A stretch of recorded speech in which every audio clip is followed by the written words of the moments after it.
Hello everybody and welcome back to the Director of Football Challenge with Livorno. Now in today's episode we are going to be taking on Benevento in the league, and it could be quite a tricky challenge, but we've also had our youth intake. Now obviously for a Director of Football Challenge, the youth intake can be one way which I can actually control what sort of players come into my side, and during our youth intake it is mentioned that this could be a so-called golden generation. Now whether that means they're going to be Serie A players or not, I don't know. But we do have a few potential first team players. 2 5-star, 2 4.5-star, 2 4-star. So we'll start off with Leonardo Salerno. He is a centre back. He's currently 2-star. Current 5-star potential. He looks okay for a centre half. He's definitely got the stats in the right places, and with that 19 determination, I've got no qualms about him eventually making it into the first team squad once he develops a bit. Obviously, I think he's got a lot of work to do with his physicals. Technically, he's got his tackling and marking down. He gets that heading up, and the rest will just grow naturally. I think he'll be a fantastic player, and you could definitely see him in the first team squad in the future. Next up is Gennaro Melia. He's a right back, a full back. Physically well-rounded, mentally a lot of work to do, and the same with technically. He's one that might take a little bit longer to get into the first team squad compared to the centre half. But again, another 5-star potential player will never go amiss. 2 4.5-star Salvatore Giorgi. A lot of work to do. I'm not even going to comment on that. He might never make it in the first team squad. Bilan Zwali, another 15-year-old, another right back. And again, he doesn't really compare to the other two that we spoke about initially. So yeah, we've got some decent players coming through the youth academy at the very least. And hopefully that will eventually lead to players who have come through the youth academy. That's always what you want when you play in FM.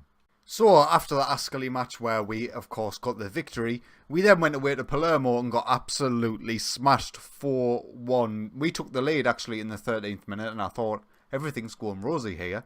And then Palermo got 4 goals, and yeah, we just got demolished. But we bounced back, though, against Cremonese, and we managed to beat them 2-1 at home. They are actually one of our playoff rivals, should we make it. Albertazzi gave us the lead in the 23rd minute, and Miorino got us the second goal in the 52nd, and despite them getting a goal in the 75th, we managed to hang on. We then absolutely demolished Cosenza away from home 4-1. Luka Bogdan equalised for us after they had taken the lead in the 20th minute. Rajcevic got himself a double and Giannetti got himself a goal just before half-time, and that's how it finished. And finally, we played Padova at home, and we really have found our goal-scoring boots in the last couple of games. We won 4-0. Giannetti, own goal, Fazzi and Miorino getting the 4 for us. And that seems the Serie B table looking like this. We are currently in 5th position. We are only 4 points off of 3rd, Cittadella. Cremonese, who were beaten that little run, are 4th, 1 point above us. Benevento could go above us with a victory today, and they do still have a game in hand as well. But the difference between 3rd and 4th is only 3 points currently, so let's presume Cittadella win their game, and that turns to 6. It's unlikely that's going to be 14 points difference, and playoffs really look like a possibility now.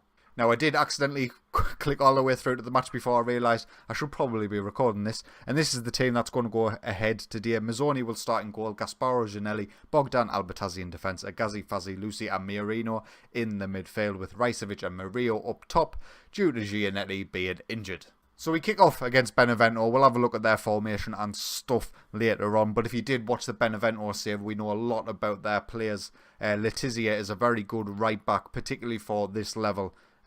He actually started a couple of seasons for me in Serie A, and he is a really good Italian right back. Di Chiara as well there is a really good left back. Armenteros plays the ball in. Fazzi, can you get rid of that, Lucci?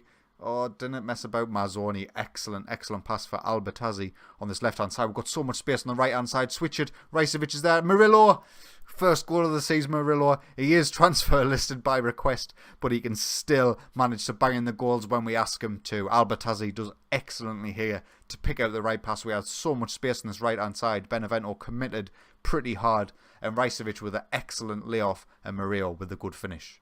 Corner for Benevento. It's out of Buonalotto. Viola, he's offside. He's offside, not to worry. Another highlight, 40 minutes in now. It's Armenteros with the ball again. He plays it in. Gianelli clears. Can we remain composed? No. Fazzi gives it away to Luca Antia.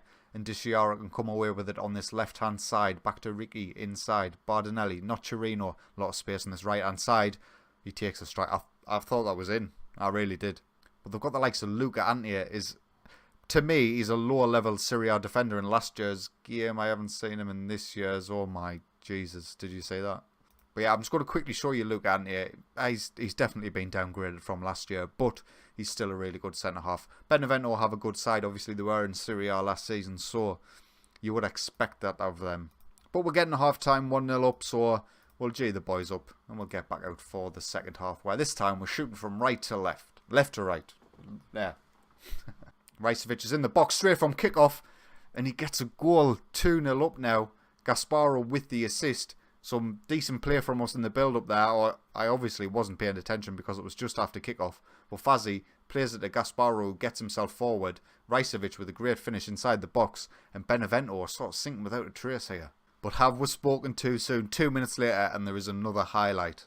Agazi on the ball now. He switches it to the left-hand side where Albertazzi has a lot of space down that wing.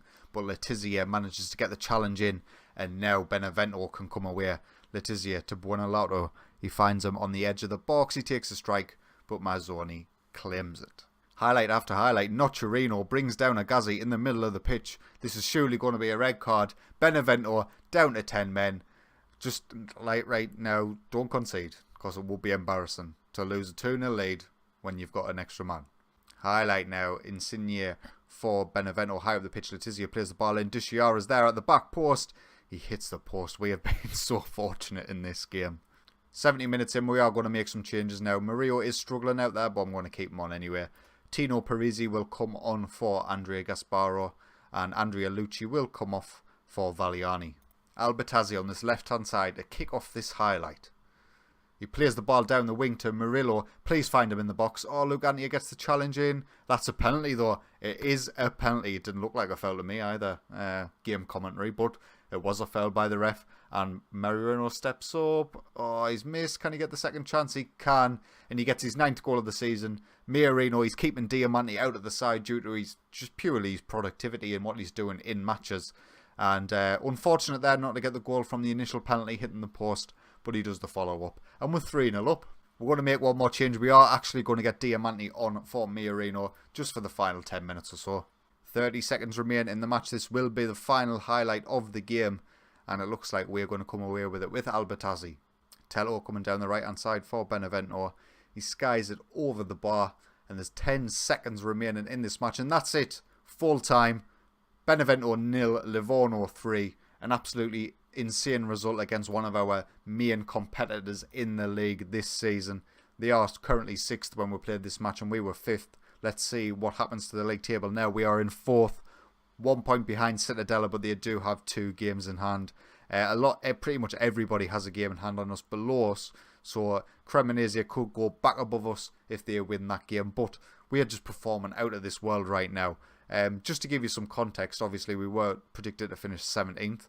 Our finances has slowly but surely diminished over the course of the season, and we are currently £2.5 million in the red, so we are not healthy by any means in that. We don't really have sellable assets. Our players are not good enough for this league in terms of just pure attributes, but we're performing well above expectations, and there's a real chance for us in the playoffs. So looking forward to the next episode. It will be the final game of the season against Verona, where it will be decided whether we're in the playoffs or not. I would very much hope so. I don't think there's going to be a big enough gap between 3rd and 4th to justify them not being in the playoff system. Let's presume Cittadella win the 2 games in hand on us. That would put them on 59 and we're on 57, so there'd only be 7 points, and there's not that many games remaining. So we'll play that final game against Verona. We'll see how things fall, and we'll make our decisions based on that. So if you have enjoyed today's video, consider leaving a like, and if you enjoy my content, get yourself subscribed. But until next time, take it easy.